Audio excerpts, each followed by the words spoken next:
요한복음 8장입니다.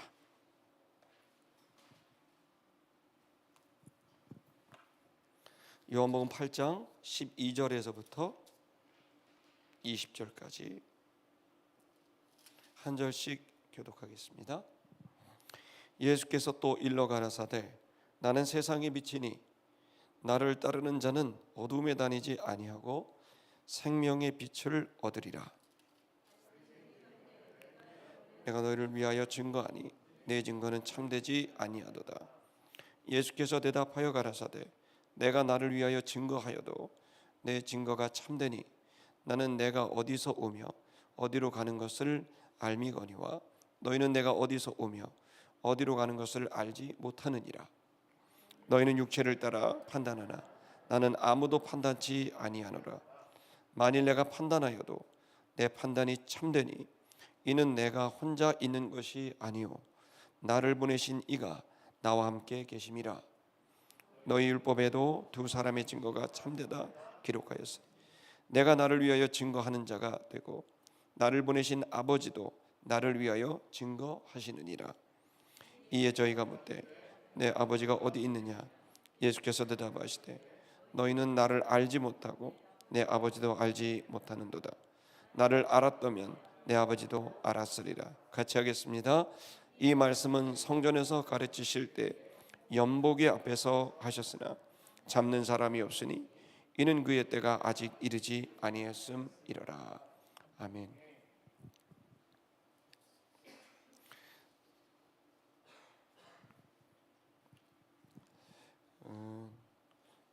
우리는 이제 세상을 살아가면서 하나님의 뜻을 알고 살아가고 싶어 합니다. 그런데 그래서 하나님의 뜻대로 살아가고 싶어 하지만 그러나 우리의 또 현실적인 문제는 정말 하나님의 뜻을 알 수 없을 때가 있다는 겁니다. 지금도 우리가 아름다운 교회가 예배당을 이전을 해야 되는데 어디로 가야 되는지 모르고 있는 거와 같습니다. 저도 지난 2주간 동안 한 끼를 금식하면서 그냥 굶은 건 아니고 다른 사람 밥 먹을 때 혼자 따로 나와서 기도하면서 하나님의 뜻을 하나님 어디로 가야 되는지 그 분별을 하나님께 구하고 있는 중에 있습니다. 그러니까 저는 분명히 믿기는 가장 좋은 때에 가장 좋은 곳에 가장 좋은 방법으로 인도하시리라고 믿습니다. 우리가 교회도 그러하지만 여러분 개인의 삶에도 또 우리 국가 지도자들도 가정도 또 회사의 대표들도 각자 지금 어떻게 해야 될까, 어디로 가야 될까, 무엇을 해야 될까를 고민하고 있는 것으로 압니다. 그때 여러분에게 만약 그것을 하나님의 뜻을 시원하게 알 수 있다면 기분이 어떻겠어요? 좋으시겠죠? 캄캄한 길을 갈 때 누군가가 조명을 쫙 비춰주면 더듬더듬 불안불안하게 갔던 걸음이 마음이 편안해지고 또 그 걸음이 오히려 어두움의 불안이 갑자기 바뀌어서 기대와 또 설렘과 소망이 되지 않겠습니까? 지금 오늘 여러분이 읽으시는 이 본문은 매우 중요합니다. 요한복음에서는 예수님은 나는 어떤 존재다라는 걸 7번을 얘기하시거든요. 그 중에 여러분 오늘 읽으신 본문은 나는 세상의 빛이다 라는 말씀이셨어요. 세상의 빛이라는 말이 뭐죠? 세상을 살아가는 데 있어서 세상은 어두워서 뭐가 뭔지 모르겠다. 조용필 노래에 꿈이라는 노래가 있는데 여기가 어디가 숲인지 어디가 늪인지 알 수 없는 도시에 왔다. 이런 가사가 있는 것처럼 이게 숲인지 나를 살게 하는, 나를 죽이게 하는 늪인지 이제 두려운 마음이 생기는 거죠. 자, 여러분 어떻게 해야 될까요? 여러분 그것을 알면 되죠. 늪이라는 건 알면 되고 숲이라는 걸 알면 됩니다. 여러분, 이 본문의 말씀은 우리가 세상을 살아갈 때 늪인지 숲인지 헷갈릴 때, 그때 예수께서는 그것을 알게 하시는, 분별하게 하시는 분이라는 겁니다. 믿으시겠습니까? 오늘 그 내용을 하는 겁니다. 예수님이 나는 세상의 빛이다, 나는 생명의 빛이다. 자, 그렇다면 이걸 우리 믿고 있습니다. 여러분 아멘 하셨듯이.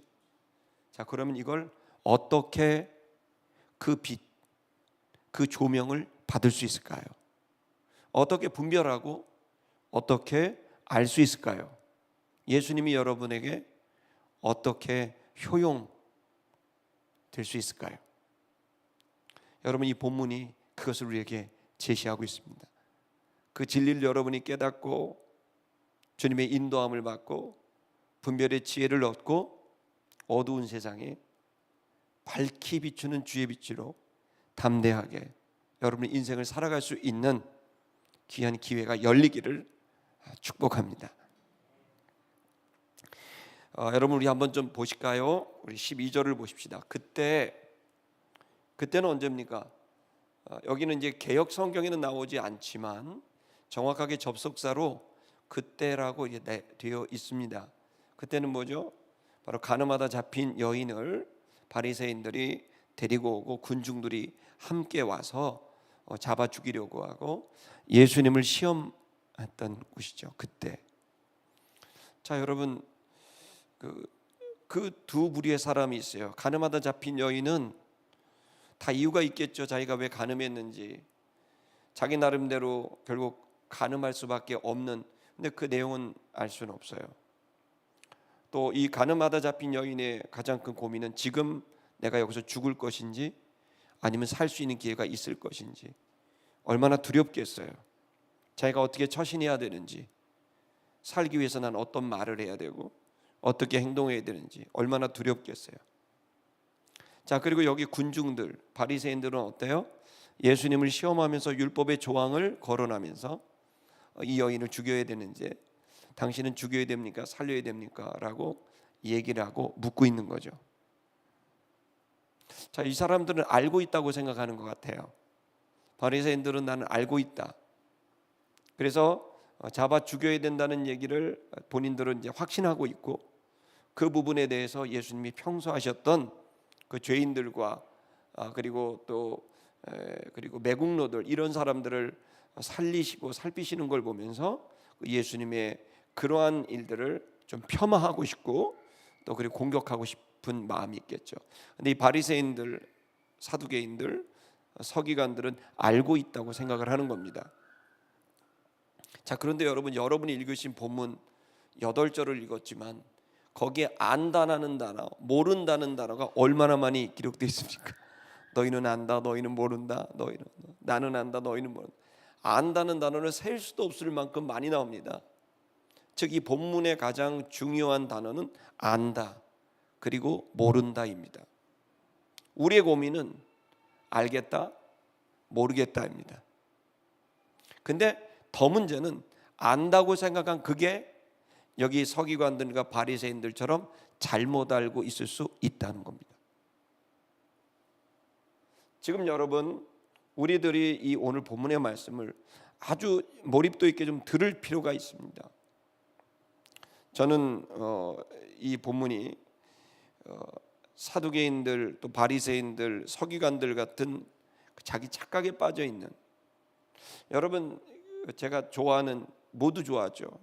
러시아의 대문호 톨스토이라는 그 분이 여러 말들, 아주 주옥 같은 말을 하셨지만 아주 저가 제 마음에 딱 이렇게 와닿는 말인데, 그게 뭐냐면 오만은 그 사람이 보다도 좋은 사람이 되는 걸 방해하는 최고의 장애물이다. 오만, 자만, 이것은 그 사람이 보다도 좋은 사람이 되도록 만드는 장애물이라는 거예요. 저는 오만의 특징이 뭡니까? 자기 도취, 자기 안에 빠져 있어요. 내가 안다고 생각하는 거죠.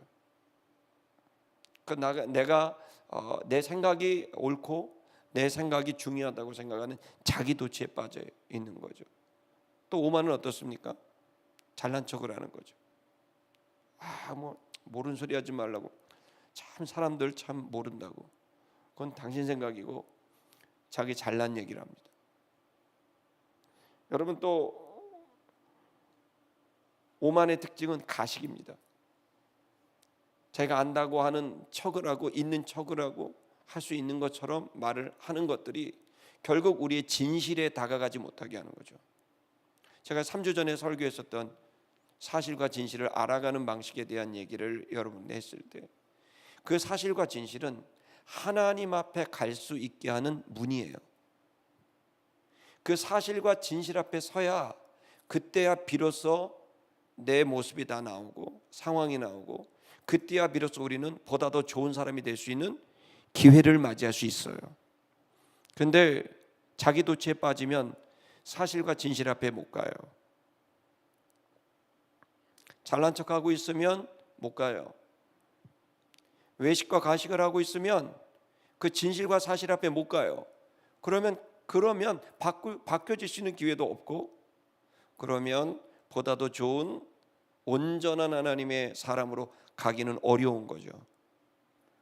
그래서 여러분, 지금 이 시간 우리들은 요한복음을 대하면서 우리가 하나님 앞에 보다 더 온전한 사람, 또한 우리 아름다운 교회가 하나님 앞에 보다 더 온전한 교회가 되기를, 또 이 대한민국이 이 시대 앞에 보다 더 온전한 나라가 되기를 우리는 꿈꿔야 하고 갈망해야 합니다.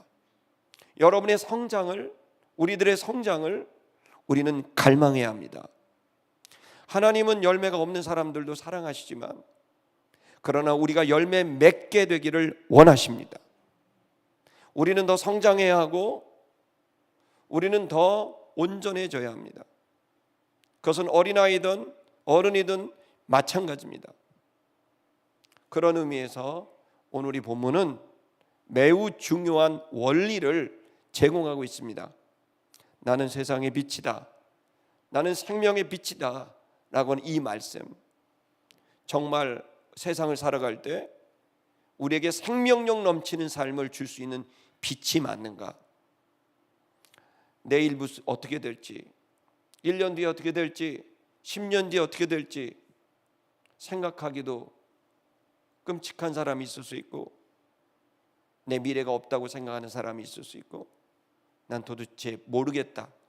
어떤 사람은 아예 나 생각하고 싶지 않다, 오늘만 생각하고 싶다라고 생각하는 사람이 있을지 모르지만, 여러분, 만약에 여러분에게 어떤 것을 분별해낼 수 있고 알 수 있게 하는, 여러분을 생명력 넘치게 할 수 있게 하는 방식이 있다고 한다면 여러분 그것을 취해야 합니다. 한 번밖에 살지 못하는 여러분의 인생을 제대로 살아야 합니다. 자, 예수님이 이제 그 이야기를 우리에게 전해주고 있습니다. 더 보겠습니다. 예수께서 그들에게 또 말씀하셨다. 그 가늠하다 잡힌 여인에게 너희 중에 죄 없는 자가 돌로 치라고 이야기를 하셨고, 전부 떠나갔고 그 여인만 남았고, 그리고 또 한 번 어떤 사람들이 왔겠죠. 그 사람들에게 또 다시 이어서 말씀을 하고 계시겠죠. 어쩌면 이것은 초막절에 있는 군중들에게 하셨던 말씀일 수도 있고, 그러나 중요한 건 누구에게 했느냐가 아니라 이 말씀은 세상을 살아갈 때 도대체 알 수 없다, 어떻게 해야 될지 모르겠다고 생각하는 사람들에게 하시는 말씀이라고 믿습니다. 그들에게 뭐라고 말합니까? 나는 빛이다, 나는 세상의 빛이다 라고 말씀하셨어요. 세상의 빛이다, 이게 무슨 말이에요? 말씀드린 대로 세상을 살아갈 때 우리는 지금 어두워요, 몰라요. 어둡다는 건 모르다는 것이죠. 잘 모르겠는 거죠. 내가 잘 가고 있는지, 어디로 가고 있는지, 내가 어디서 왔는지, 어디로 가는지 잘 모르겠는 거예요. 무슨 일 해야 되는지, 어떤 과를 가야 되는지, 어떤 직업을 선택해야 되는지, 어떤 회사를 가야 되는지, 계속 가야 되는지, 멈춰야 되는지, 포기해야 되는지, 힘을 내야 되는지 모르겠는 거죠. 세상살이가 그래요. 그럴 때 세상의 빛이다라는 거예요. 그걸 알게 하고 분별하게 하는 분이라는 거죠. 계속해서 예수님 말합니다. 그러면 이 빛을 예수님이 만약에 빛이라고 믿는다면 어떻게 이 빛이 나한테 비춰질까요? 그게 중요하죠. 그분이 빛이라고 한다면, 세상을 살아가게 하는 우리들에게 빛이라고 한다면, 그러면 그 빛은 나에게 어떻게 비출까요? 어떻게 해야 그 빛이 비출까요? 어떻게 해야 내가 알 수 있고 어떻게 해야 내가 분별할 수 있을까요? 그 뒤에 예수님이 이어서 말합니다. 나를 따르는 자는 어두움에 다니지 아니한다. 방법을 한 가지 딱 제공합니다. 나를 따르는 자는 이라고 얘기하고 있어요. 너희가 나를 따르게 되면, 여기 따른다는 말이 뭡니까? 이 말은 동행한다, 제자가 된다, 함께 길을 간다, 추종한다, 스승의 말을 듣는다, 이런 뜻입니다. 나를 따른다는 말은 너희가 나를, 나의 이야기, 또 그리고 나와 이 관계를 갖게 되면 저절로 깨닫게 되고 분별하게 된다는 거예요. 좀 더 보겠습니다. 그렇게 되면 오히려 너희는 어둠에 다니지만 생명의 빛을 얻게 될 것이다. 너희가 이 어두웠을 때 너희가 얼마나 마음이 생명력을 잃어버리고 걱정하고 염려하고 얼굴이 새카맣게 변하고 일어나면 마음이 불안해 갖고 가슴이 깊은 데가 아프고, 이거 다 제가 경험한 일입니다. 숨도 못 쉬겠고 밥맛도 없고 어떻게 해야 될지 모르겠고 사람 만나기도 싫고 그냥 밖에 나가고 싶지 않고 아무것도 하고 싶지 않은, 생명을 잃어버리는 거죠. 반대로 생명력이 있다는 건 뭐죠? 눈을 떴는데 막 일어나고 싶고 막 씻고 싶고 운동하고 싶고 막 뛰고 싶고 막 일하고 싶고 읽고 싶고 만나고 싶고, 생명력이 있는 거죠. 그리고 그것은 두려움이나 불안이 아니라 나에게 모를 엄청난 동력이 생기게 되는 거죠. 자, 생명의 빛이라 그랬어요. 우리를 생명으로 가게 하고 생명력 있게 하게 하는 그 빛이다. 예수님 말한 거야. 내가 세상의 빛인데 오히려 너희는 어둠에 다니지만 그 속에서 생명의 빛을 얻게 될 것이다. 어떻게 하면? 나를 따르게 되면. 근데 따른다는 말이 뭘까요? 좀 뒤에 보십시다. 더 보겠습니다. 이렇게 말씀을 하셨습니다. 그리고 뒤에 부분은 그 말씀에 대한 바리새인들의 논란입니다. 더 보실까요? 바리새인들이 그에게 말했습니다. 네가 너를 위하여 증거한다. 네가 세상의 빛이라고, 생명의 빛이라고, 네가 너를 위하여 증거한다. 그러니 너의 증거는 참되지 않다라는 거예요. 야, 네가 네 스스로 세상의 빛이고 생명의 빛, 야 그걸 나보고 믿으라고? 그건 맞는 말이 아니야 라고 얘기하는 거죠. 자, 이 얘기는 바리새인들, 이 사람들이 자기는 알고 있다고 생각하고 있고 오히려 예수님 막 가르치려는 거죠. 여러분, 예수님이 제일 힘들었을 때가 언제일까? 저는 십자가의 골고다를 언덕을 오르시고 십자가에 달리시는 것도 참 고통스럽고 어려우셨겠지만, 저는 제일 힘들었던 게 아무것도 모르는 이 군중들이, 바리새인들이 예수님을 자꾸 가르치려고 할 때 얼마나 답답하셨을까요? 모르는데 자꾸 자기는 안 돼. 그 자꾸 말을 해. 그걸 들어주는 게 너무 힘들고, 그래서 얘기를 했는데 오히려 너 그건 네 틀리고 내 말이 맞다 그러니, 여러분 이 예수님의 심정은 아마 제가 볼 땐 그게 제일 힘들으셨을 것 같은 생각이 들어요. 아무것도 모르는 이 바리새인들은 안다고 생각을 하고 오히려 예수님을 가르치려고 하고 자신들의 논리로 이야기를 하죠. 자, 14절 예수께서 말했습니다. 그가 그들에게 말했다는 얘기를 두 번이나 쓴 걸 봐서는 얼마나 예수님이 답답하셨는지를 얘기하고 있습니다. 원문에는 두 번 말했다고 되어 있습니다. 내가 나를 위하여 만일 증거하였어도, 내가 내 스스로 나를 위하여 증거하였어도 내 증거는 참되다. 왜? 나는 알고 있다. 내가 어디서 오며 어디로 갈 것인지 나는 알고 있다. 그러나 너희는 모르고 있다. 내가 어디서 왔는지 너희는 모른다. 내가 어디로 가야 되는지 너는 모른다. 모른다는 거예요. 예수님의 지금 지적은 뭐냐면, 바리새인들은 알고 있다고 생각을 했고 자신들이 아는 것으로 예수님을 계속해서 가르치려고 하고 있는 것이고, 반대로 예수님은 너희는 알고 있다고 생각하지만 너희는 모르고 있다, 그 얘기를 하시는 거예요. 그러면서 15절에 얘기합니다. 그 바리새인들이 모르고 있다라고 하는 것의 근거는 너희는 육체를 따라 판단한다. 보이는 것으로 너희는 판단을 한다. 육체는 보이는 겁니다. 너희들이 판단하는 모든 근거는 보이는 것들이다. 그러니까 보이는 것밖에는 모른다. 그러나 나는 그렇게 판단하지 않는다. 지금 물으면 성도 여러분, 여러분이 고민하고 있는 정보가 무엇입니까? 다 보이는 것들에 의한 정보가 여러분 안에 들어온 거예요. 나는 얼마의 돈이 있는가? 나는 지금 어느 정도의 학위가 있는가? 나는 어떤 사람들이 있는가? 내 지금 학점은 몇 점인가? 다 여러분 보이는 것들이죠. 그런 것들로 여러분은 판단을 하고 결정을 하는 거죠. 그래서 모르는 거예요. 왜냐하면 세상은 그것이 의미가 없다는 것도 아니고 가치가 없다는 것도 아니지만, 그러나 그것이 그 실체를 아는 정보의 모든 것이 아닙니다. 오히려 더 중요한 건 우리의 눈에 보이는, 우리의 피부에 와닿는 것 그 너머에 있는 진실과 그 사실과 진리는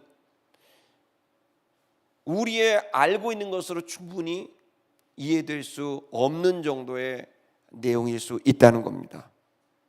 여기서 예수님의 지적은 너희는 육체로, 즉 보이는 것으로 판단하나 나는 그렇게 판단하는 자가 아니라고 말합니다. 그 육체의 것으로, 보이는 것으로 판단하니 판단이 되겠죠. 16절 보시면 내가 만일 판단하여도 내 판단은 참되다. 다시 강조하는 겁니다. 내가 내 스스로 판단을 해도 내 판단은 맞다라는 얘기예요. 자, 여러분, 그 예수님이 그러면 또 오만한 겁니까? 예수님은? 근데 예수님이 알고 있는 이 내용이 또 다른 어떤 존재와의 관계 속에서 알게 된 내용이었어요. 그 뒤에 뭐라고 말합니까? 이유는 내가 혼자 있는 것이 아니다. 놀라운 얘기를 한 겁니다. 내가 혼자 있는 것이 아니다. 나를 보내신 이가 나와 함께 있다. 야, 보십시오. 예수님 얘기는, 예수님이 지금 알고 있는 것은 예수님 혼자 한 게 아니라 예수님을 알게 하신 분이 있었다는 거예요. 예수님을 알게 하신 분이 뭡니까? 예수님을 보낸 하나님 아버지인 거죠. 그 하나님 아버지가 예수님에게 조명을 비췄고, 그 영적 조명을 통해 예수님은 깨닫게 되신 것이고, 그 깨닫게 된 것, 알게 된 것을 예수님은 붙들고 사셨다는 거죠. 17절 보겠습니다. 너희 율법에 기록되어 있다. 두 사람의 증거가 참되다고 기록되어 있다. 자, 내가 나를 위하여 증거하는 자가 됐지만, 그러나 나를 보내신 아버지가 나를 위하여 증거하신다. 그러니까 예수님도 혼자 생각한 게 아니라는 거예요. 예수님이 생각하게 된 이 결론은 혼자 생각하는 게 아니라 하나님 아버지의 의견을 듣고 그 의견으로 알게 됐다는 거예요. 즉 사고하는 방식이 달랐다는 거예요. 이 바리새인들은 어떤 사고방식을 가져요? 보이는 것으로 자기가 판단해 버리는 거예요. 숫자로 판단하고 경험으로 판단하고 느낌으로 판단하는 거예요. 즉 자기가 자기 스스로 오는 정보를 갖고 판단하는 결정을 내리는 사고방식을 가졌지만, 예수님이 얘기하고 있는 것은 나는 내 스스로 판단하는 게 아니라 나는 아버지 하나님에 의하여 판단하게 되고 있고, 그것이 나를 알게 하는 것이기에 내가 지금 말하는 것은 진실이고 진리다라고 하는 얘기를 해주시고 있는 거예요. 여러분, 로마서 12장 2절에 보면 너희는 이 세대를 본받지 말고 이 세대를 본받지 말아라. 너희는 마음으로 새롭게 되어, 여기 마음으로 새롭게 되어라는 말이 뭡니까? 이 마음으로라는 말은 마인드를 말하는 겁니다. 그 마인드가 뭡니까? 그것은 어떤 것들, 정보들을 받아들일 때 그걸 처리하는 방식의 틀입니다. 이 틀을 새롭게 하라는 거예요. 사고하는 방식의 틀을 새롭게 하라는 거예요.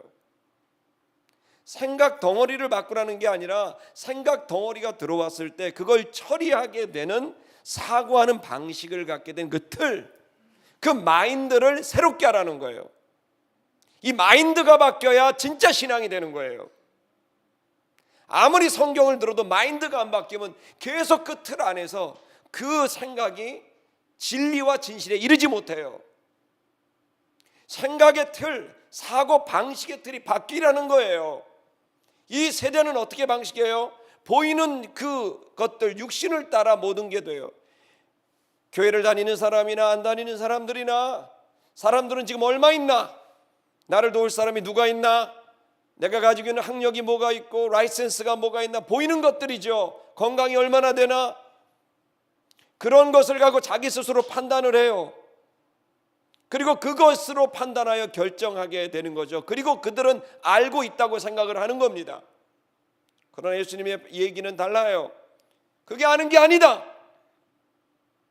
너희는 모르고 있는 거다.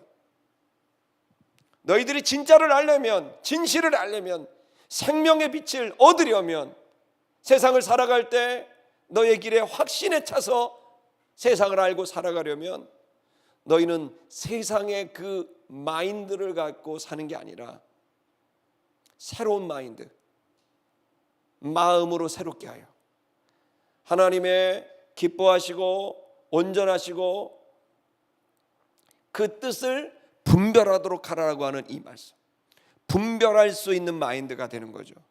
그게 뭘까요? 여러분, 여기서 그 이야기는 예수님에겐 하나님 아버지가 조명이셨고 빛이셨던 거예요. 그리고 예수님을 쫓는 우리들에게는 바로 예수 그리스도가 우리의 빛이고 우리의 조명이신 거예요. 여러분이 혼자서 생각하는 것들은 보이는 것들을 정리할 뿐입니다. 여러분의 IQ가 그걸 연산을 할 겁니다.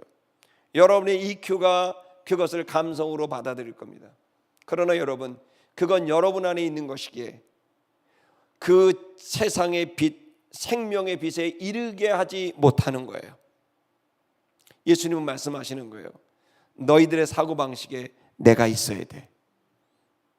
내가 네 속에 있어야 돼. 내가 네 계산 속에 있어야 돼. 내가 네 감정 속에 있어야 돼. 내가 있어야, 그래야 네가 생명의 빛을, 생명을 얻을 수가 있어라는 거예요.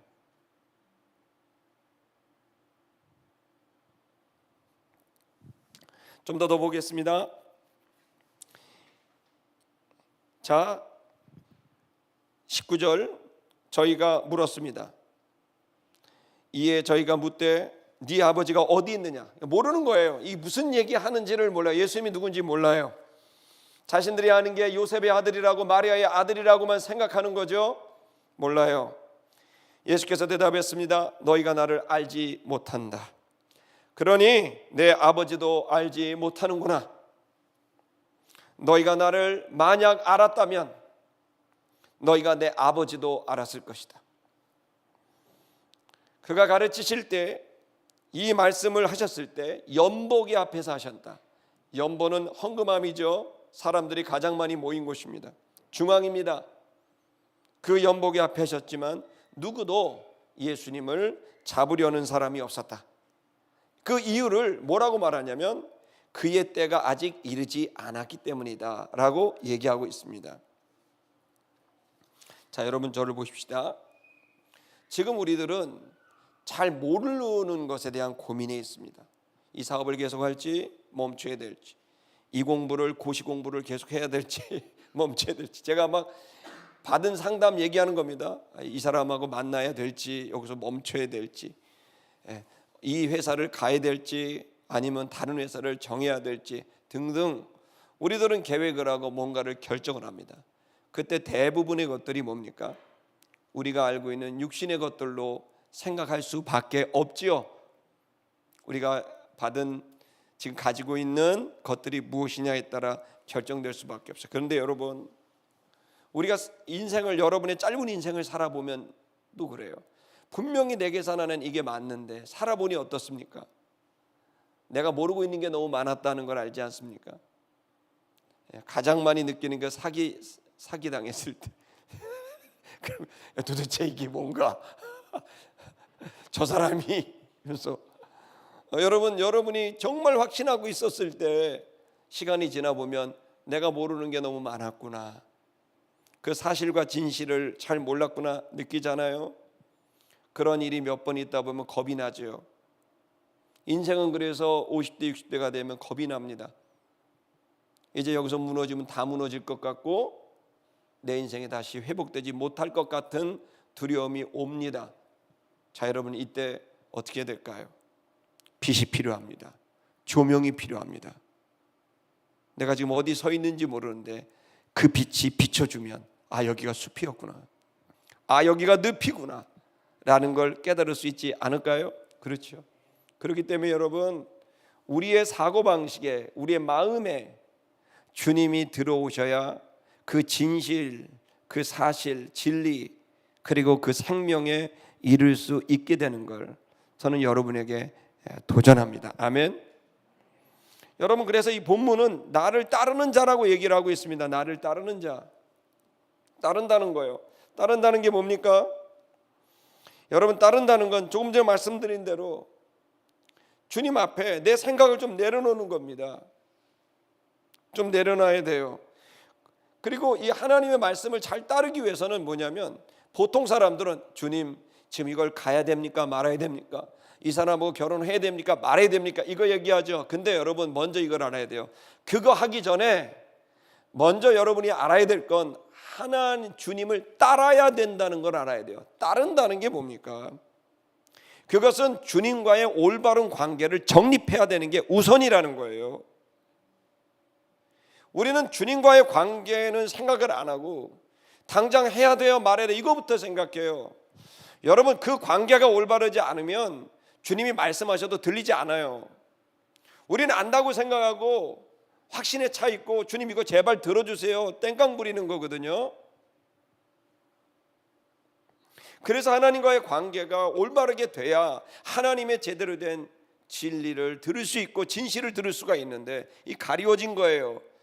우리 자신도 모르게 오만해져 있고 교만해져 있는 거죠. 알고 있다고 생각하는 거예요. 그러나 여러분, 거기에 얼마나 큰 오류들이 있습니까?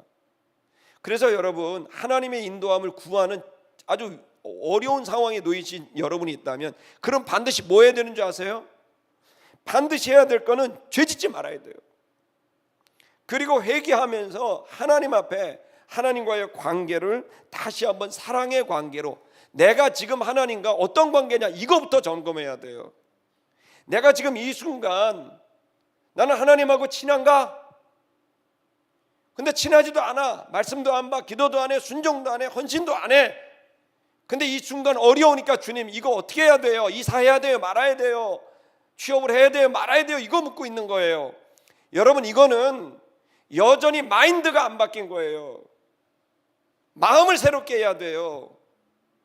그 마음을 새롭게 한다는 건 사고의 틀을 바꾸는 거예요. 사고의 틀에 뭐가 와야 돼요? 예수님 와야 돼요. 주님과의 이 관계가 지금 어떤 관계냐? 책 본다고 안 돼요. 운동한다고 안 돼요. 여행한다고 안 돼요. 그렇게 마음을 비우는 게 아니에요. 기독교는 그런 식으로 비우는 게 아니라 그리스도 예수를 내 마음에 들여보내고 그분과의 관계가, 사랑의 관계가 지금 현재 이루어지지 않으면 여러분이 생각하는 모든 아이디어들은 다 멈춰야 되는 거예요. 위험해요. 그게 하나님의 일이라 그래도 위험해요. 제가 여러분 지금 이 순간 다음 주에 우리 임시로 안 가고 여기로 갑시다 얘기할 수 있어요. 내 생각이에요. 하나님이 나한테 말씀하지 않았는데 얘기해갖고 갈 수 없어요. 창피하기도 해요. 교회 최고 리더로서 이걸 결정하지 못해서 임시로 간다, 입 밖으로 내고 싶지도 않은 말이에요. 자존심이 허락을 안 해요. 그런데 하나님 말씀 안 하니까 못해요. 여러분, 지금 우리가 2주 동안 제가 금식 하루에 한 끼 했어요. 고작 하루에 한 끼 금식하면서 다른 사람 밥 먹을 때 밥 안 먹고 혼자 돌아다니면서 기도해요. 하나님, 그때 어디로 갈까요가 아니라 저 안에 죄를 알게 해주세요. 제가 당신에 대한 사랑이 식어 있습니다. 사람을 너무 봅니다. 주님, 이 상태로 어디를 가든 주님께 쓰임받기 어렵습니다. 주님, 제 영혼을 찾아오십시오. 당신을 기다립니다. 아름다운 성도 여러분, 주님을 따른다는 말을 아셔야 돼요. 주님을 이용해 먹어서 이 순간 나한테 좋은 결정을 알게 해달라고 하는 방식의 신앙, 그 마인드는 절대로 생명의 빛에 이르기 어려운 마인드입니다. 여러분의 마인드를 바꾸세요. 내가 지금 주님과의 관계가 어떤가? 주님은 나한테 어떤 존재인가? 내가 이 결정을 왜 하려고 하나? 내가 정말 주님을 위해 하려고 그러나? 아니면 상관없이 내가 달려왔던 길에 대한 관성적으로 내 삶이 이렇게 가야 되니까 라고 하는 것인가?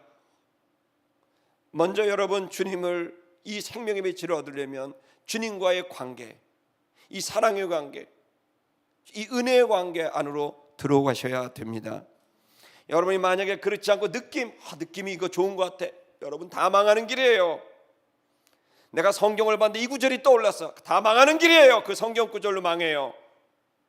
성경이 중요한 것도 아니에요. 감동이 중요한 것도 아니에요. 하나님과의 지금 내 마음의 마인드가 주님과의 어떤 관계가 있냐, 주님을 사랑하는가, 영혼을 사랑하는가, 그게 우선이에요. 여러분, 지금 우리들이 하나님의 인도를 받을 때 그런 관계가 되고 나면 여러분이 성경을 볼 때 다르게 보여요. 그 말씀이 보일 거예요. 할렐루야. 그 마음이 새롭게 되면 기도를 할 때 감동이 다르게 느껴져요. 그 마음이 바뀌어야 일어나는 사건들을 보면서 하나님이 일하시는구나, 그걸 우리가 깨닫게 되는 거예요. 하나님의 뜻을 구해야 돼요. 찾아야 돼요. 여러분, 아름다운 교회가 지금 이 여정 속에 있어요. 여러분, 이 본당이 우리가 있을 때, 이 본당이 2009년 4월 달에 4월 17일 그때 우리가 19일 날 여기 첫 예배를 드렸고 벌써 12년을 여기 있게 됐어요. 근데 여러분, 그때 당시에도 우리가 하나님의 인도를 계속, 신촌 아름다운 교회는 계속 하나님의 인도를 구했고, 또 저는 기대해요. 이번에도 분명히 하나님이 인도하실 것이다. 아멘. 지금까지 하나님 저희 주셨던 감동은 뭐냐면, 청년이 살아야 나라가 산다는 이 하나님의 이 감동을 주신 것. 안창호 선생님이 그랬거든요. 청년이 죽으면 나라가 죽는다. 근데 이 말씀을 들을 때 저는 이렇게 받아들였어요. 그 2006년 7년 이럴 때 청년이 살아야 나라가 산다, 청년을 살려야 돼, 그런 마음을 갖고 있었는데, 이번에는 이 모든 과정에 참 고통스러웠어요. 민원이 오고 또 이 과정에 있는 사람들이 막 여러 가지 불편한 상황들이 오고 만남이 있고, 그러면 정말 사람 만나고 싶지 않은 것들이, 불편한 일들이 계속 됐을 때, 그때 하나님, 주님 인도하십시오 라고 하는 마음이었어요. 그때 하나님 제게 주셨던 마음이 뭐였냐면, 이번에 이제 한 2주 정도밖에 안 됐지만 그러나 여러분에게 좀 교제를 나눕니다. 이제 금식하면 이렇게 기도하는데 제 마음에 주신 감동은 너희의 아이들을 웃게 하라. 이 얘기가 원래 조성권 목사라고 있었습니다. 우리 교회에 있다가 저 지방에 갔다. 그 목사가 중고등부가 한 명도 없을 때 전도사 때 저를 찾아와서 중고등학교 학생이 하나도 없는 저를 찾아와서 목사님 저 중고등부 사역을 이 교회에서 하고 싶다 그랬더니 내가 아니 우리 교회는 중고등부 학생이 한 명도 없다고 그랬더니 그 목사님이 하는 말이 막 하고 싶다는 거야. 그래서 왜 그렇게 중고등부 하려고 그래요? 그랬더니 당신 꿈이 뭐냐 그랬더니 우리 청소년들을 웃게 하고 싶다고, 행복하게 해주고 싶다고, 그게 자기 꿈이라고. 근데 그 얘기를 듣고 감동이 있었는데 이번에 기도를 하는데 그 얘기가 다시 이렇게 떠오르면서 그게 저한테는 하나님의 감동으로 이렇게 느껴지는 거예요. 그러면서 너희의 아이들을 웃게 하라. 또 중요한 일들이 우리 요즘 애들을 보면 너무 불쌍해. 초등학교 아이들 꿈 얘기하면 자기가 건물주가 꿈이라 그러고 막 이러니까 애들이 임대 아파트 단지에 나와 있는 애들하고 일반 분양 아파트 단지 애들하고 반이 쫙 갈라져 가지고 그러고서 애들이 그렇게 얘기를 하고 빌라 단지에서 나온 애들 또 무시하고 그게 애들이 지금 얘기라는 거예요. 너무 불쌍한 거예요.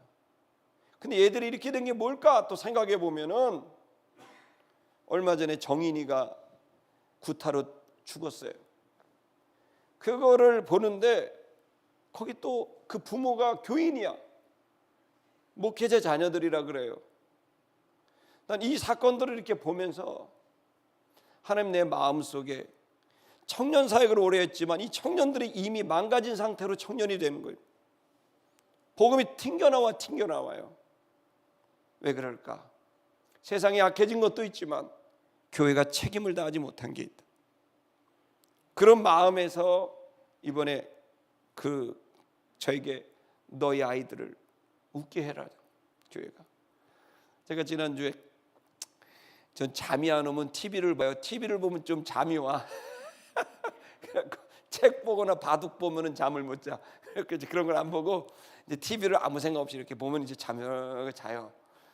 그러니까 이제 좀 고민이 깊고 하나님 그리고 이제 기도하는데 영화가 We bought to Zoo. 그러니까 우리는 동물원을 샀다. 그 영화더라고. 그 영화를 하더라고. 우리는 동물원을 샀다. 근데 영화인데 이렇게 봤는데 어떻게 하다 그걸 봤어요. 근데 비몽사몽간에 봐서 내용이 별로 기억이 안 나. 근데 그 내용을 다 보는데 그 벤자민이라는 주인인데 이 아저씨가 부인을 잃었어요. 애 둘을 낳았는데 근데 아내를 너무 사랑하니까 이사를 가고 싶어. 이사를 딱 가려고 갔는데 부동산 업자가 집을 이렇게 팔아먹을 심정으로 집을 구하러 갔는데 망하기 직전에 동물원을 데려간 거야. 그 동물원이 아주 자그마한 이제 동물원이에요. 공식 국공립 동물원 아닌 것 같아. 가정 동물원. 이걸 갔는데 딱 갔더니 동물들도 다 이렇게 생명력을 잃어가고 있고 거기에 근무하는 사람이 다 이렇게 너무 슬로 비디오로 청소하고 있고 막 이런 그런 동물원을 데려갔는데 이제 부동산 업자한테 기분 나빠서 막 이렇게 이제 벤자민이 이러고 있는데 아이들 두 아이가 있는데 얘네들이 막 너무 재밌어하는 거야. 막 웃고 재밌어하니까 그 장면을 딱 보다가 벤자민이 동물원을 샀어. 그 아이들 때문에 산 거예요. 아이들의 그 웃는 걸 보고 이 아이들도 엄마가 이런 상처가 있을 텐데 이 아이들이 저렇게 웃는 거를 거의 처음 본 거야. 동물원에서 막 깔깔대고 동물 보고 좋아하니까 에라 모르게 대로 동물을 샀어. 그러니까 직원이 한 명이야. 이 직원이 하다가 당신 미쳤냐? 이 동물원을 왜 샀냐? 이렇게 물어봐. 그랬더니 벤자민이 하는 말이 Why not? 왜 사면 안 돼? 근데 그때 이 벤자민이 자기 딸한 그 아이들한테 얘기를 해줘요. 무슨 얘기를 해주냐면 너희가 중요한 거를 얻는 방법을 가르쳐줘요. 중요한 것을 얻는 방법이 뭔지 아니? 그건 뭐냐면 정말 네가 중요한데 창피를 당하거나 또 혹은 두려운 마음이 생길 수 있다. 그러나 그걸 딱 20조만 미친 척하고 용기를 내서 그 두려움을 내어쫓고 수치스러움을 내어쫓고 20조만 미쳐라. 그리고 고백해야 될 때 있으면 고백해라. 아빠가 엄마가 카페에서 책을 보고 있을 때 너무 부끄러운 마음도 있었고 두려운 마음이 있었는데 20초 동안 눈을 감고 미치기로 결심해서 고백을 했다. 그래서 네 엄마를 얻었다.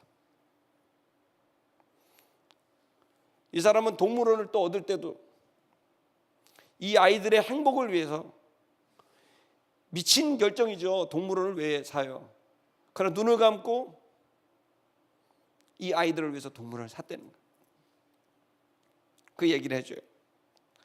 제가 그 잠결의 두 장면을 보고 내용은 하나도 기억 안 나고 그것만 기억나요. 하여간 동물원을 샀다는 거예요. 여러분, 아름다운 교회도 사실은 계속해서 그걸 본 거예요. 그 벤자민은 사랑을 받죠. 우리가 여기 2006 사실 또 거슬러 올라가면 우리 2006년에 아름다운 교회가 저기 우리 탁구장이 있습니다. 지금 탁구장으로 쓰고 있는 지하에 있을 때 2006년에도 교회가 2006년 1월 2월에 우리 교회에 분열이 좀 있었습니다. 성도들이 뭐 한 3, 40명 모였는데 갈라진 거예요. 그건 뭐냐면 이게 서로 간의 뜻이 좀 달랐어요. 한 부류는 좀 가정 이런 거 사역을 하자. 또 저는 신촌에서 청년 사역을 하자. 두 고민들이 있었는데 그러다가 저는 신촌에 남기로 하고 그 전에 운영했던 기독교 카페 그거를 다른 사람한테 돈을 받지 않고 물려주면서 다만 주일날 예배 드릴 수 있도록만 해달라 이렇게 얘기를 했는데 그래서 이제 주일에 예배 드리러 딱 와봤더니 그때 2006년 1월인가 그랬는데 딱 내려왔더니 잠겨 있어 카페가. 너무 추워가지고 거기서 예배를 드리다가 다음 주에 가도 없어. 그때 이스타나 15인승 승합차가 있었어요 교회에. 그 안에서 승합차에서 주일 예배를 드리고 한 몇 주를 드렸어요. 마음이 막 죄 짓겠더라고. 다른 사람 미워하면 죄잖아요. 그놈의 목사가 엄청 이거 인수받은 목사 밉더라고. 막 때려주고 싶고 그냥 죄를 지었어요. 라가라 하면 또 안 되잖아요. 욕하면 욕도 나오더라고. 죄를 많이 졌어요 그때. 근데 제가 하나님 앞에 이렇게 신촌역에 이렇게 있는데 하나님 나를 이렇게 딱 보면서 야 죄를 지면 어떡하냐. 네가 내 일을 한다면서. 그 내가 하나님 죄 졌습니다. 제가 영혼을 살리겠다는데 자꾸 죄를 집니다. 그래서 그때 이제 다시 전도하러 갔는데 그때 전도 대상자가 있어요. 그 전도 대상자가 그 건물 주인이었는데 전도하러 딱 갔어요. 갔더니 그분이 올라가는데 그 지하에 원래 미래에서의 창고로 쓰던 공간이 비어 있는 거예요. 저기 좀 들어가면 눈이라도 안 맞고 추위라도 비껴나갈 수 있겠다 생각이 들어갖고 올라가갖고 말을 할까 말까 하다가 제가 의외로 내향성입니다. 그래갖고 그 얘기 할까 말까 하다가 해야 되겠다 그래갖고 원장님 저 혹시 저 지하 비어 있는데 거기서 우리가 잠깐 예배 드리면 안 될까요? 그래서 왜 그러냐 그래서 저희가 지금 예배당이 없어갖고 길에서 예배 드리고 있다 그러니까 안 돼. 그럼 계약하실게요. 그래서 계약하는 건 아니라고. 그랬더니 갑자기 계약서를 갖고 오는 거예요. 그래갖고 딱 봤더니 5천만 원에 450만 원이고 관리비가 50만 원이고 500만 원인 거예요. 뭐 할 수가 없다고. 그랬더니 얼마 있냐 그래갖고 하나도 없다고 그랬더니 우리 놀라면서 진짜 하나도 없냐고. 하나도 없다고 그래요. 그러면 한 달에 얼마 낼 수 있냐 그랬고 그때 아름다운 게 전 헌금을 하면 한 60만 원쯤 됐어요. 그래갖고 60만 원은 할 것 같다고 그랬더니 계약서 쓰자고. 네, 그런데 계약서 썼어요. 보증금 제로, 월세 60, 그다음 밑에다가 당구장 표시로 이렇게 하라고. 딱 그래 받아 적으라고. 나가라 그럴 때 나간다. 진짜예요. 나가라 그럴 때 나가라고 다 썼죠. 나는 어때? 나가라 그럴 때 나가면 되지 뭐. 예수님도 들판에서 예배 드리시고 전도했는데 여기 실내에 오는 게 어때? 나가라 그러면 들판으로 가면 되지. 그래갖고 썼어. 그래갖고 이제 가려고 했더니 3주 뒤에 오래. 그래서 왜 3주 뒤냐는데 그걸 물어봐야 되는데 겁이 나갖고 물어보질 못하는 거야. 그래갖고 심기를 건드리면 안 될 것 같다고 이제 알았다고 3주 뒤에 오겠다고 내려갔는데 오늘 가봤더니 거기 공사를 하고 있는 거예요. 그래서 누가 들어오게 됐는데 물어봐야 되잖아. 못 물어보겠더라고. 그래서 3주 동안에 소가리만 하다가 도대체 무슨 일인지 모르고 이따 3주 뒤에 딱 갔더니 목사님 오시냐 그러더니 내려가시자고. 딱 내려갔더니 예배당을 입구를 지하니까 햇빛 들어가야 된다고 구멍을 판 거예요. 계단을 만들었어. 얼마나 돈이 많이 들어요. 계단을 만들어서 나무 계단으로 만들 것도 너무 멋있게. 그리고 안에를 건강에 나쁘다고 좋은 페인트를 다 칠한 거예요. 몸에 나쁘지 않은 페인트. 그리고 자기 학원에서 있었던 의자 책상 120개를 갖다 주는 거예요. 다 해놓은 거예요. 너무 멋있게. 그때 그분이 그러더라고요. 이렇게 하면 천국 가냐고. 제가 그거는 안 된다. 갈 수가 없다고 얘기를 했어요. 그랬더니 교회 예수님 믿으셔야 된다고 그런 얘기를 했어요. 그 다음부터 거기서 예배를 드린 거예요. 근데 사람들이 하나둘씩 느는 거예요. 근데 기도할 때 마음이 내가 좀 원래 이게 5천에 500만 원짜리인데 이렇게 60만 원 있는 것도 너무 미안하다. 그래갖고 성도가 늘고 헌금이 늘어갖고 올라가고 한 3번 올라가서 보증금을 3천만 원 내 스스로 올리고 월세를 250만 원까지 내 스스로 올렸어요. 그때 그분이 되게 좋아해. 그러면서 항상 그 말은 나가라 그럴 때 나가셔야 됩니다. 그리고 2006년이 지나고 7년이 지나고 8년이 지나고 9년이 지났는데 2009년 2월 9일 날 주일날 예배가 끝나는데 목사님 잠깐 뵐 수 있어요? 그래서 뵙죠. 올라갔더니 그분이 하는 말이 나가셔야 되겠다고. 왜 그러냐 그랬더니 솔 안에서 잠을 못 자겠다고. 그때요 낮밤 기도를 하는 거예요. 사람들이 기도를 하니까 그게 소리가 다 4층까지 올라가고 밤에 귀신 나오는 소리처럼 들려갖고 무서워서 못 자겠다고 그래갖고 나가셔야 되겠다고. 자기 아내가 너무 힘들어한다 그래서 알았다고. 2009년 2월 9일이에요 2929. 그때 딱 됐는데 가야 되는데 우리 재정 집사님한테 우리 돈이 얼마나 있어요? 그랬더니 마이너스 3,200만 원입니다 그러더라고요. 마이너스 3,200만 원을 갖고 250명이 어디서 예배를 드려요? 100평 이상이 필요한데 이런 공간이. 하나님께 기도했죠. 어디로 가야 돼요? 근데 그때 또 나도 모르게 불만이 막 생겨요. 돈이 없으면 불만 생겨요. 돈 없어봐 시험 들지. 돈이 대단한 거야. 목사도 시험 들더라고. 돈만 없으면 시험 들어. 불안이 찾아와요. 그런데 하나님이 저한테 금식하며 기도해라. 그때도 3주간 동안 금식하며 기도해 새벽 예배를 했어요. 특별 새벽 예배. 근데 특별 새벽 예배를 해야 되는데 내가 월요일 날 늦잠을 잤어. 늦게 일어나갖고 새벽 예배를 성도들끼리 하고 갔대. 내가 내 스스로 한심한 놈아, 이렇게 중요한 때 자빠져 자고 앉아 있어갖고 성도들이 저러고 기도하는데 너는 자빠져 자냐. 화딱지가 막 나고 또 하나님 나한테 너 자꾸 죄짓지 마라. 그래서 하나님 죄송합니다. 그러고 기도를 하는데 갑자기 꿈이 탁 나는 거예요. 꿈이 나는데 잠깐 꿨어요. 신수동 성결교회 그림이 나오더니 거기서 꽃이 이렇게 핀 거예요. 끝이야. 너무 짧은 꿈이야. 그날 새벽 예배 마치고 있다가 꿈이 자꾸 생각나길래 에라 모르겠다 그러고, 왜냐하면 기도하면 하나님이 또 여러 가지로 역사하잖아요. 그래갖고 하나님이 인도하실 게 있겠다. 한번 길을 찾아보자. 그리고 신수동교회 당회장실을 두들겼어. 알고 지내는 사이도 아니고 그냥 오다 가다 인사만 하는 분인데, 그래갖고 어쩐 일로 오시냐 그러고 들어가갖고 앉아서 얘기를 했죠. 속에 이거 어떻게 해야 되나. 근데 그 전에 우리가 이 공간을 본 거예요. 이 공간 봤는데 돈은 1원도 없고 여기에 37개 정도 딱지가 붙어 있는데 그 딱지는 전부 법정 소송 때문에 2년 동안 비어 있던 곳이에요. 다들 반대하고 여기 들어가면 다 돈 털립니다. 하면 안 됩니다. 그랬는데 하나님이 제 마음에 감동을 주셔가지고 제가 그 딱지를 다 봤더니 제가 악성 채권의 약간 전문가예요. 그래갖고 그 전에 IMF 때 하도 제가 악성 채권에 시달려갖고 쭉 채권 분석을 해봤죠.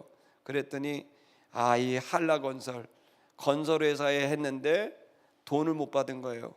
돈을 못 받은 그 인부들이 다 딱지를 붙여놓은 거예요. 그래갖고 한라건설하고 얘기만 잘하면 되겠다. 어머저만 해갖고 얘기를 했는데 결국에는 한 9억 원, 8억 한 8, 9천만 원에 하기로 한 거예요. 원래는 20억이 넘는 분양가인데 분양이 잘 안 됐고 건물을 잘 못 졌어요. 지금도 비자잖아요. 그래갖고 이제 그걸 업자 가격으로 받아갖고 어찌됐든 해갖고 돈이 딱 계산해 보니까 대출을 받아야 되는데 누가 대출을 해주나요? 은행은 돈 있는 사람한테 대출하지 돈 없는 사람은 대출 안 해줘요. 교회도 큰 교회만 대출하지 작은 교회는 안 해줘. 우리 교회는 그때는 대출을 못 받았어. 어떻게 딱 5억 원만 있으면 어떻게 갖고 할 수 있겠다는 계산이 나온 거예요. 그러면서 생각이 모아지면서 5억 원이 있으면 되겠는데 5억 원이 없어. 5억 원이 얼마 큰 돈이야? 500도 없는데. 근데 이제 거기를 문을 두드렸지. 그래갖고 들어갔고 목사님, 근데 말이 안 떨어져. 알지도 못하는 목사님한테 5억 원 얘기를 어떻게 해? 그러니까 내가 3가지를 갖고 왔어요. 근데 어떻게든 말한다 그러고 말을 하기로 했고 목사님 혹시 되시거든 융자를 못 받는데 5억 원 정도 대출을 좀 해줄 수 있겠냐? 아니면 5억 원을 담보를 좀 제공해 줄 수 있겠냐? 마지막에 5억 원을 헌금해 줄 수 있겠냐? 완전히 그냥 미친 짓을 한 거예요. 그러나 어떻게 해요? 하나님이 또 기도하고 한 거니까 일단 했더니 목사님이 웃으시면서 그럼 내가 얘기를 좀 해볼까요? 그러더라고요. 그러면서 하는 말이 지난주에 신수동 성결교회 90주년 기념 예배당을 세우려고 천안에다가 장로님들하고 목사님이 봉고차 2대로 내려갔는데 천안 인터체인지 다 가서 나오다가 목사님이 탄 봉고차가 앞차를 추돌한 거예요. 1시간 동안 실랑이가 벌어졌어. 그리고 수습을 하고 천장을 계약하러 갔더니 그 사이에 어떤 교회가 계약을 해버린 거예요. 그래갖고 간 사람들이 계약을 하지 못하고 올라왔다는 거예요. 근데 그 예배당 가격이 정확히 5억이었다는 거예요. 그러면서 참 신기하네요 그렇게 얘기를 하면서 목사님 기도해 보세요. 3주간 동안 기도하시고 제가 우리 장로님들하고 협의한 다음에 알려드릴게요. 그런 거예요. 그러고 나서 3주가 되는데 야 어떻게 됐는지 너무너무 궁금하고 성도들한테 야 빨리 기도해라 그래갖고 했는데 3주 뒤에 전화가 왔어요. 우리 당회에서 5억 원을 헌금하기로 했다고. 그래갖고 여기 들어온 거예요. 2월 9일 날 돼서 4월 19일 날 여기 인테리어까지 전부. 그 이후에도 성도들이 막 헌금들을 하고 저희도 민중이 민주 돌반지 100일 반지 다 갖다 놓고 막 있는 거는 다 영끌이라 그러죠. 영끌을 해갖고 그냥 다 했는데 결과적으로 13억 8천만 원 여기에 들어간 돈 인테리어비 뭐 다양한 해서 그 비용이 그 기간에 마련됐어요. 그리고 지난 12년 동안 여기서 여러 교회가 분립이 되고 여러 또 목사님들이 개척할 때 다 도와줘. 20개 정도 교회가 직간접적으로 저희가 세우고 선교사들도 파송하고 파송한 교회는 한 번도 철회하지 않고 계속 후원하고 여기까지 왔고 여러 선교단체들 돕고 섬기고 하는 일을 1원도 받지 않고 했어요. 여기까지 24시간 항상 문 열어놓고 기도하게 만들고 12년을 왔는데 여기 하나하나 요즘은 인테리어에서 남의 교회 온 것 같은 느낌도 있지만 그 손대 하나하나가 다 묻고 그래서 저는 지금 하나님의 인도함을 받을 때 여러분에게 말씀드리고 싶어요. 지금 신촌 아름다운 교회는 돈이 없는 게 문제도 아니고 또 들어갈 건물이 없는 게 문제도 아닙니다.